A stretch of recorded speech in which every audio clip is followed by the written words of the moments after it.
El mundo de los biopics ha dado mucho de sí, esas películas que narran la vida de una persona, de alguien célebre, de alguien importante, ya sea actor, político, deportista, etcétera, y que suelen ser un buen acompañante de los actores para dar lo mejor de sí e incluso recibir muchos premios. Son muchos los biopics que han valido un Oscar, un Globo de Oro, un Goya, un BAFTA o lo que sea a los actores, y muchas de las grandes interpretaciones de los actores de sus carreras suelen ser biopics. Y hoy voy a destacar tres en concreto que curiosamente en los tres casos se le valieron el Oscar a sus protagonistas y que creo que están un poquito dejadas de la mano de Dios u olvidadas y que creo que había que destacar de alguna manera. No son los tres mejores biopics, ni mucho menos, pero creo que son tres muy buenas películas donde sus protagonistas, sus actores, dieron lo mejor de sí.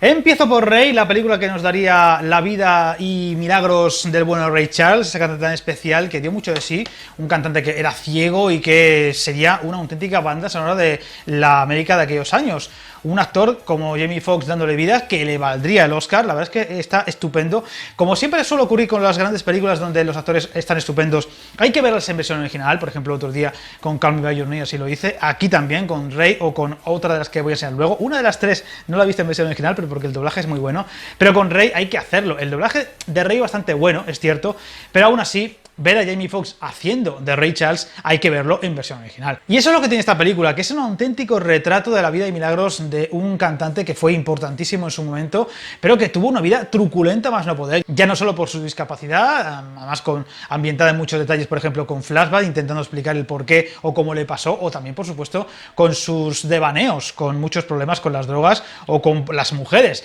La verdad es que Ray Charles fue un tipo que no tuvo una vida fácil, pero también estuvo ahí jugándose muchas cosas en su día a día, con un talentazo brutal. La verdad es que era un cantante espectacular, que incluso le llegó a poner himno de alguna forma al estado de Georgia, porque él era de allí, y hizo un tema dedicándoselo a su estado, y siendo un estado con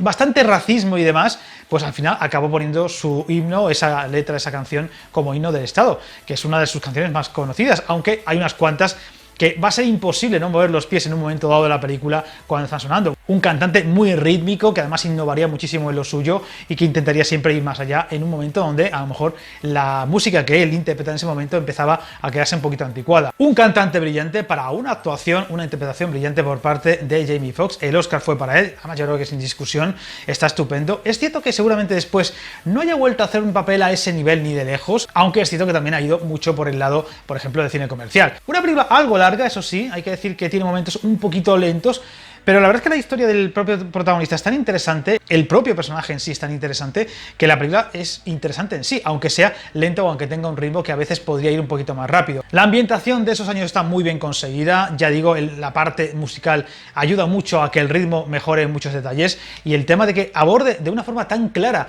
el drama de ese personaje y los devaneos que tuvo con muchos temas en cuanto a las drogas y demás, sin tapujos y sin paños calientes, hace que la historia sea muy valiente. Es algo que, por ejemplo, se ha hecho mucho en falta en biopics como el de Bohemian Rhapsody, que bueno, podemos decir que no es exactamente un biopic de Freddie Mercury, pero lo parece a ratos y se quedó muy en plan, bueno, vamos a tocar este tema muy a distancia. Eso dice que se podría tocar un poquito más en profundidad en una posible segunda entrega, pero hombre, yo creo que en un biopic sobre un actor, sobre un personaje público importante que tenga una vida truculenta, hay que tratar esa vida truculenta y sin tapujos, y con Ray se hizo y a las mil maravillas. Por tanto, ya pongo una buena nota, un 7,5, aunque evidentemente lo que más sobresale con diferencia es la actuación del bueno de Jamie Foxx. Ray Charles.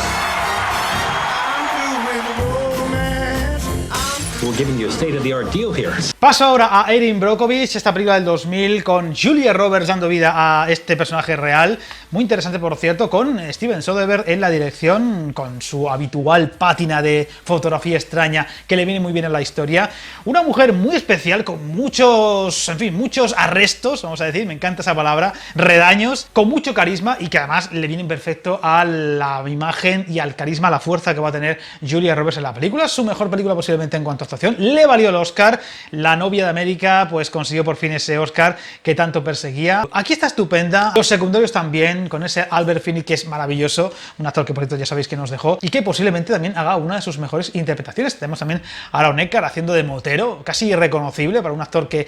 tiene tan buena percha y que ha hecho papeles tan formales como el del presidente de los Estados Unidos, o recordemos también el Dos Caras de El Caballero Oscuro, y que aquí está a ratos un poquito irreconocible. Película que viene a tratar un poco la vida vida de esta mujer que, bueno, pues prácticamente no tenía empleo, divorciada, con 2 hijos, 3 mejor dicho, a cargo, una vida que, bueno, prácticamente no tiene ni para llenar la nevera en su día a día, está sin trabajo, no encuentra, no hay manera, pero por fin entra en un bufete de abogados y que, sin saber gran cosa de leyes y demás, va a tener el suficiente olfato para ver que ahí hay caso y que puede hacer cosas interesantes, por ejemplo, por mucha gente que ha tenido problemas con un tema de aguas, de contaminación y demás, y a partir de ahí va a crecer en un gran caso con un montón de demandantes y con un bufete que se va a haber visto bastante desbordado, pero que gracias al empuje de Erin durante toda la película va a llegar a buen puerto. Película que tiene una idea documental bastante interesante. Es cierto que la fotografía de Soderbergh ayuda bastante, pero también incluso a Telefilm de tarde de Antena 3, pero bien hecho. Con una Julia Roberts que está inmensa, a ver, llena la pantalla. Esta es la película que antes he dicho que no he visto en versión original, porque la verdad es que el doblaje está muy bien conseguido, tanto el de Julia Roberts, el habitual,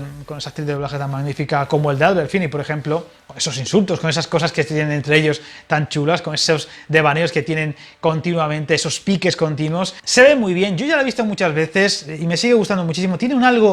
alma que a mí me encanta y con un final que a mí siempre me emociona. Yo no puedo evitarlo. Yo soy muy de emocionarme con las películas, aunque no lo parezca. No soy un tipo duro y yo siempre me emociona en la parte final, cuando se le desvela a una de las afectadas el veredicto y lo que le va a corresponder y demás. Es muy emocionante, es una parte muy emocionante y que a mí, la verdad es que me gusta mucho. Es una película que creo que se ve muy bien, que tiene un muy buen equilibrio entre lo serio y lo cómico, porque hay momentos donde el personaje da mucha comicidad por sus palabrotas, por su forma de ser, por su forma de actuar ante todo.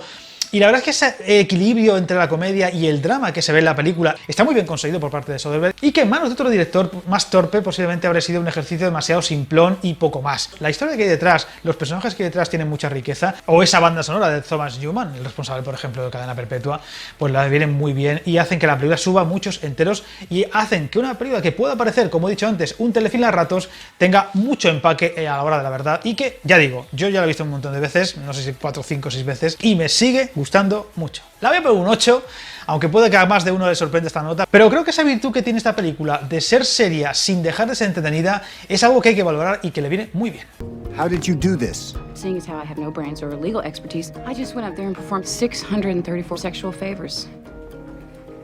I'm really quite tired. Y por último, la tercera película es El último rey de Escocia, esta película de 2006 de Kevin MacDonald, un director que hace muy poquito nos enseñó The Mauritanian. Película que ya la critiqué en su momento en el canal y que me dejó un poquito plof, porque oye, tú te piensas en el director de esta película y con un drama como el que tratan ahí, con Jodie Foster y demás, y se me hizo un poquito sosilla, pero El último rey de Escocia seguramente es su mejor trabajo, con diferencia. Trataría la vida de este dictador interpretado por el bueno de Forest Whitaker, que se llevó el Oscar, una interpretación brutal, impresionante, llena la pantalla, aunque el protagonista realmente sería ese médico que él recluta como médico personal, interpretado por un James McAvoy, que todavía no sería el actor, que ya es hoy muy reconocido y que tiene un considerable prestigio por lo que ha hecho en los últimos años, pero que aquí vuelve a estar estupendo, un actor con mucho carisma, con un tipo de actuación muy interesante, pero que aquí se ve ensombrecido por completo por una figura gigantesca en todos los sentidos, como la de Forest Whitaker, con ese dictador que fue real, que fue un auténtico monstruo, un auténtico genocida en el pueblo de Uganda. Se dice que llegó a cometer en torno a 300.000 asesinatos, ejecuciones y demás, una auténtica limpieza étnica y también por parte de sus opositores y demás. Un tipo que conjuga muy bien la idea de alguien muy carismático, con un discurso que vende muy bien lo que va a hacer, un nuevo presidente que ha llegado a ese país, que bueno, tiene un pasado pues evidentemente, como toda África, muy complicado, muy oscuro, y que se va a dar como alguien que va a liberar al pueblo y que le va a convertir en un país moderno, y en fin, pues que va a hacer de todo. Un carisma y una presencia afable y que te conquista, que te entra por los ojos, que va a tener un doble fondo muy interesante, como si fuera una persona bipolar prácticamente. A ratos parece que está risueño, divertido y que te vendería lo que fuera, y un rato después te da más miedo que otra cosa, porque esa doble fachada te la tragas por completo, como le pasa al protagonista. Una de las partes más interesantes que tiene seguramente sea que, aparte de contarnos la vida de este personaje tan oscuro de la historia de África, para muchos incluso uno de los personajes más reconocibles de la historia de África en el sentido negativo, junto con Nelson Mandela, aunque Nelson Mandela sería la parte contraria, sería sin duda ese doble juego que le plantea el espectador junto con el personaje del médico, de tragarte el cuento que te vende ese personaje al principio de la película, que le comprarías su discurso a pies juntillas, sin dudarlo ni un momento, pero que poco a poco, como el protagonista, vas viendo que detrás de esa fachada que deslumbra mucho, hay un personaje muy oscuro y muy siniestro. Y un médico, el personaje de James McAvoy, que tarda demasiado en reaccionar y que tarda demasiado en abrir los ojos. Posiblemente, como puede pasar en una situación real para cualquiera de nosotros. Algo que te obliga como espectador a involucrarte mucho más a la historia, aparte de darle un par de bofetones a James McAvoy y decirle, oye, despierta, que este tío no es tan bueno como tú te crees, pero también te obliga a ti mismo a... Cuidado, no me voy a tragar el próximo cuento, pero claro, es que te lo vende tan bien que te lo tragas. Los momentos donde Whittaker hace de dictador, discurso a las masas y demás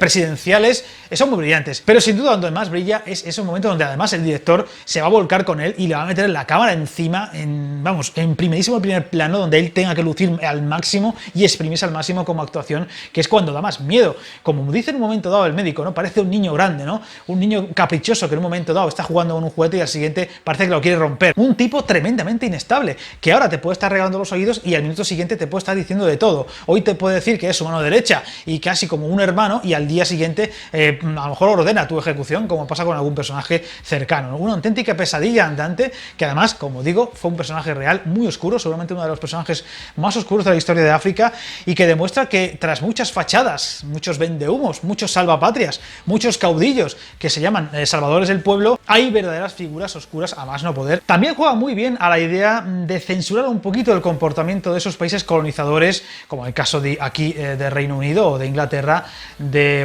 llegar a un lugar, exprimirlo y después dejarlo y abandonarlo a su suerte, que es lo que han hecho muchas colonias, pues es por supuesto España, Francia y Inglaterra, en muchos países, especialmente del continente africano, ¿no? Van allí, extraen sus riquezas petrolíferas, mineras, las que sean, y después dejan un país o un lugar completamente baldío y con pobreza máxima, extraen las riquezas sin repartirlas y después, tonto el último, nosotros nos vamos y nos olvidamos. Es un tema que está disimulado de alguna forma en la película, secundario, porque está tapado por cosas mucho más grandes, como el propio dictador y demás, la figura que rodea al médico y demás, pero está, y eso es lo importante en la historia. En definitiva, una historia que hay que ver, aunque solo sea por la actuación de Whittaker, que aquí se salió, una de las más brillantes seguramente de los últimos tiempos, llena la pantalla por completo, un actor que tiene mucho carisma y que lo hace muy bien, es un actor que suele estar muy bien en todas las películas, aunque es capaz de hacer de todo también, ¿no? Es un tipo que suele dar una imagen más afable que otra cosa, más inocente. Por ejemplo, es muy tierno en la película de Phenomenon, aquella con Travolta y demás, pero aquí la verdad es que da mucho miedo y es una figura muy interesante y una de esas películas que solamente por la actuación, por supuesto, en versión original, no os olvidéis, hay que verla sí o sí y hay que darle una oportunidad, un biopic sin lugar a dudas, en toda regla, de esos que marcan a un actor, a una carrera, pero también al que la ve. La voy a poner un 8,25, porque creo que es una película muy interesante, con muchas lecturas y que cada vez que la ves te das cuenta de otras cosas que a lo mejor no te diste cuenta en la última vez, y eso siempre es bueno. Una película que tiene profundidad, para que cada vez que la veas le saques algo nuevo, siempre es de destacar. I am surrounded by traitors. The British say I am a madman. The Americans, I am a cannibal. These are lies. Y ya os lo adelanto, va a haber más volúmenes de este tipo de vídeos sobre biopics, porque hay un montonaco, y curiosamente la mayoría de los biopics, que están bien hechos, tienen muy buenas actuaciones y son películas muy relevantes, así que ya me guardaré alguna para un volumen 2 o 3 o 4 de este tipo de vídeos. Acepto sugerencias, no os cortéis, oye, esta película, esta otra, estaría muy bien en un volumen 2 de biopics. Yo encantado, y como siempre, para Pasando de Robocop, no os metáis en líos.